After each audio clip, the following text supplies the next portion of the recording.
नमः शिवाय।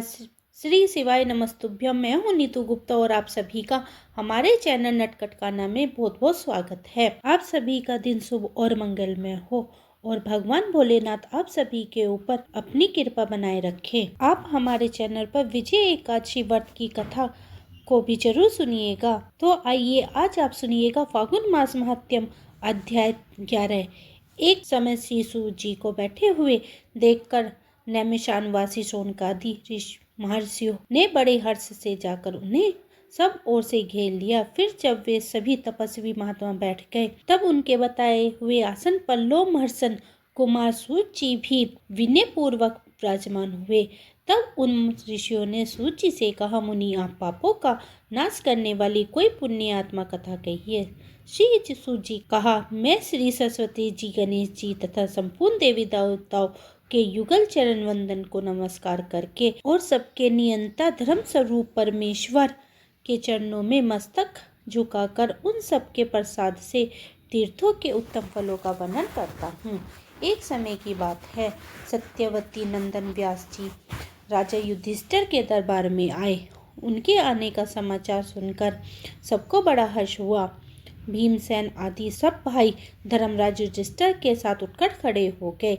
इसके बाद युधिष्ठिर ने सामने जाकर भाइयों सहित उनको साष्टांग प्रणाम किया और विधि पूर्वक उनका पूजन करके उन्हें सिंहासन पर बैठाकर उनका कुशल मंगल पूछा। तब धर्मज्ञ व्यास जी ने उन्हें दिव्य कथा सुनाई। कथा के अंत में राजा युधिष्ठिर ने मुनि श्रेष्ठ व्यास से इस प्रकार कहा, ब्राह्मण आपके प्रसाद से मैंने बहुत सी उत्तम कथाएं सुनी हैं। इस समय मैं धर्मान्य की उत्तम महात्म्य की कथा सुनना चाहता हूँ। तब व्यास जी कहने लगे, हे नृपशेष, धर्मांतर अनेक प्रकार के वृक्षों से युक्त तथा भांति भांति की लताओं और गुलम से सुशोभित है। वह सदैव पुण्यदायक है और निरंतर फलों से भरा रहता है। वहाँ किसी से भी वैर नहीं होता। धर्मांत स्वार्थ निर्भय स्थान है जहाँ गौ और व्याध चूहे और बिलाव साथ साथ खेल कूदा करते हैं। मेंढक सांप के साथ खेलता है। मनुष्य राक्षसों के साथ विहार करते हैं। धर्मांतर महानंद महादिव्य एवं पावक से भी पावक है। स्वर्ग के देवता लोग धर्मांतर निवासियों की प्रशंसा करते हैं। तब युधिष्ठिर ने पूछा, मुनि देवताओं ने उस क्षेत्र का नाम धर्मतन कब रखा? तब व्यास जी कहने लगे, नृपश्रेष्ठ, एक समय धर्मराज ने बड़ी कठिन तपस्या की। तपस्या में लगे हुए धर्मराज को देखकर ब्रह्मा जी और इंद्र आदि सब देवता कैलाश पर्वत पर गए। वहाँ भगवान शंकर भगवती उमा देवी के साथ पारिजात वृक्ष की छाया में बैठे थे। उनके पास पहुंचकर ब्रह्मा जी ने इस प्रकार उनकी स्तुति की, हे नीलकंठ, आपके अत्यंत स्वरूप हैं, आपको बार बार नमस्कार है। आपके इस स्वरूप का यथावत ज्ञान किसी को भी नहीं है। आप केवल्य तथा अमृत स्वरूप हैं, आपको नमस्कार है।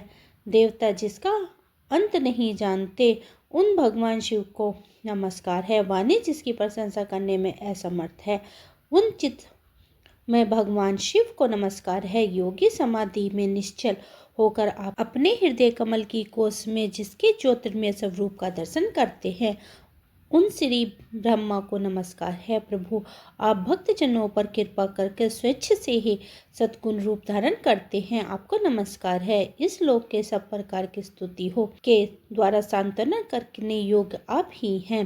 हे ईश्वर, आपके द्वारा यह संपूर्ण विश्व पंच व्याप्त है, आपको पुनः पुनः नमस्कार है। इस प्रकार महादेव जी की स्तुति करके ब्रह्मादि देवता उनके आगे दंड की भांति पृथ्वी पर गिर पड़े। तब भगवान शंकर ने उनसे कहा, देवताओं, तुम क्या चाहते हो? तो ब्रह्मा जी कहने लगे, सबके दुखों का नाश करने वाले महादेव जी, धर्मात्मा धर्मराज ने बड़ी दुस्साहस तपस्या की है। ना जाने वे देवताओं का कौन सा उत्तम स्थान लेना चाहते हैं। यही सोचकर इंद्र आदि सब देवता उनकी तपस्या से थर थर कांप उठे हैं।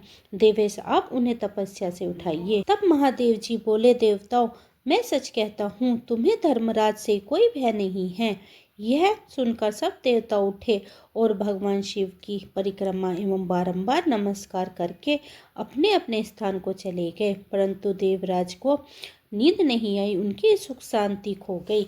वे मन ही मन सोचने लगे, मेरे लिए यह बड़ा भारी विघ्न उपस्थित हुआ है। धर्मराज ने मेरा इंद्र पद हड़प लेने के लिए ही यह अत्यंत दुष्कर तप किया है। ऐसा विचार करते हुए देवराज इंद्र ने देवताओं से कहा, मैं बहुत कलेश उठाकर जिसे प्राप्त किया है उसी को धर्मराज क्या मुझसे छीन लेना चाहते हैं। यह सुनकर बृहस्पति जी बोले, इनकी तपस्या में विघ्न डालने के लिए यहाँ उर्वशी आदित्य अप्सराओं को भेजा जाए। तब इंद्र ने अप्सराओं से कहा, तुम सब लोग शीघ्र धर्मारण्य को जाओ और जहाँ धर्मराज दुष्कर तपस्या में संलग्न है वहाँ पहुंचकर उन्हें इस प्रकार लुभाओ और जिससे वे तपस्या से भ्रष्ट हो जाए। इंद्र के यह वचन सुनकर वृद्धि नामक अप्सरा ने कहा, पाक शासन में देवताओं के कार्य की सिद्धि के लिए अपनी माया तथा रूप के बल से पूरी चेष्टा करूंगी। ऐसा कहकर वर्धनी उस स्थान पर गई जहाँ धर्मराज तपस्या करते थे। वह अधिक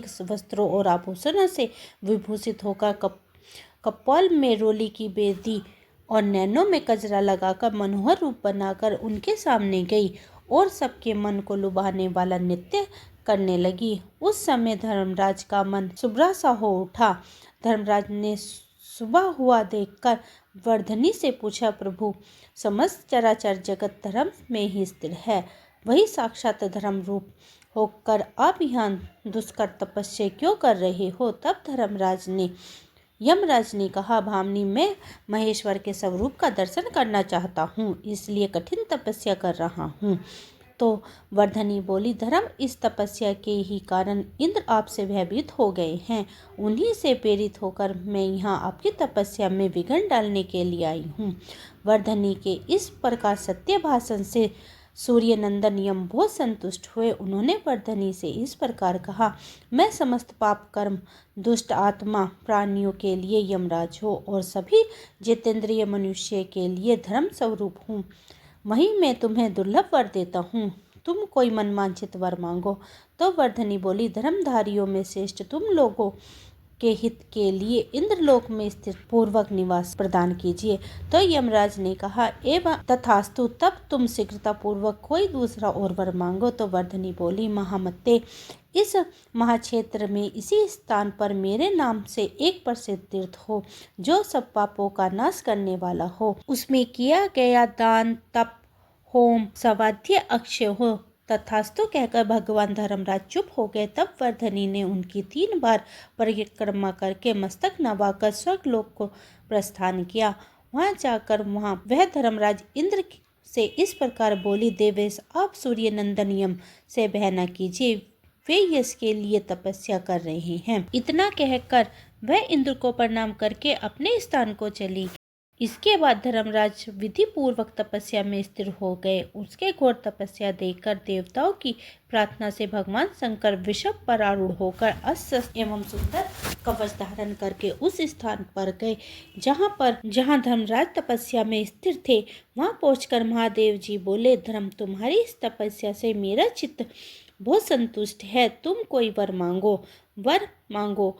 इस प्रकार संभाषण करते हुए भगवान महेश्वर को देखकर धर्मराज बांबी से उठकर खड़े हो गए और दोनों हाथ जोड़कर शुद्ध वचनों द्वारा उन्होंने लोकनाथ शिव की इस प्रकार स्तुति की, हे भगवान, आप सब पर शासन करने वाले ईश्वर हैं, आपको नमस्कार है।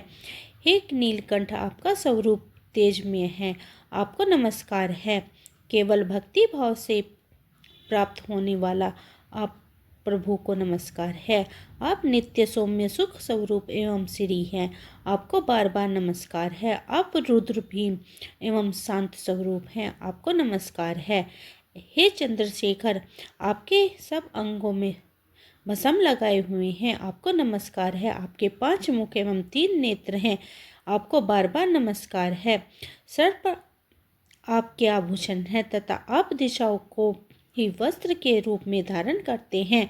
आप अंधकारसुर का विनाश करने वाले और दक्ष के पापों को हर लेने वाले हैं, आपको नमस्कार है। हे प्रभु, आपने कामदेव को भस्म किया है, आपको नमस्कार है। मेरे द्वारा की हुई इस स्तुति का जो पाठ करके और पवित्र होकर तीनों काल इसे पढ़ता है तथा सुनेगा, वह सब पापों से छूटकर कैलाश धाम को जाएगा। इस प्रकार धर्मराज ने प्रणाम करके जब बड़ी भक्ति से भगवान शिव की स्तुति की, तब शिव जी ने कहा, माँ भक्त, तुम्हारे मन में जो कुछ भी अभिलाषा हो उसके लिए वर मांगो। तो यमराज ने कहा, देव शंकर, यदि मुझे आप मनवांछित वर देते हैं तो इस महाक्षेत्र में आप मेरे नाम से प्रसिद्ध होकर निवास कीजिए। यह स्थान धर्मान्य के नाम से तीनों लोकों में प्रसिद्धि प्राप्त करे। तब महादेव जी बोले, धर्मराज, यह स्थान प्रत्येक युग में सदा धर्मांतर के नाम से व्याख्यात होगा। तुम्हारे मन में और भी कोई इच्छा हो तो बताओ, मैं उसे पूरा करूंगा। तब धर्मराज जी कहने लगे, भगवान, 2 योजन विस्तार वाला यह उत्तम स्थान मेरे नाम से प्रसिद्ध तीर्थ हो जाए। यहाँ समस्त देहधारी के लिए पवन एवं सनातन मोक्ष स्थान हो। तब महादेव जी बोले, एवं अस्तु। एवं एक अंश से इस तीर्थ में मेरी भी स्थिति होगी। तुम्हारे इस निर्मल स्थान को मैं कभी छोड़कर नहीं छोड़ूंगा। यह मेरे नाम से विश्वेश्वर नामक महाशिवलिंग प्रकट होगा। ऐसा कहकर महादेव जी वहीं अंतर्ध्यान हो गए। इसके बाद वहाँ एक अद्भुत लिंग प्रकट हुआ। धर्म के द्वारा स्थापित किए हुए वह लिंग धर्मेश्वर के नाम से प्रसिद्ध हुआ। उसका स्मरण और पूजन करने से मनुष्य सब पापों से मुक्त हो जाता है।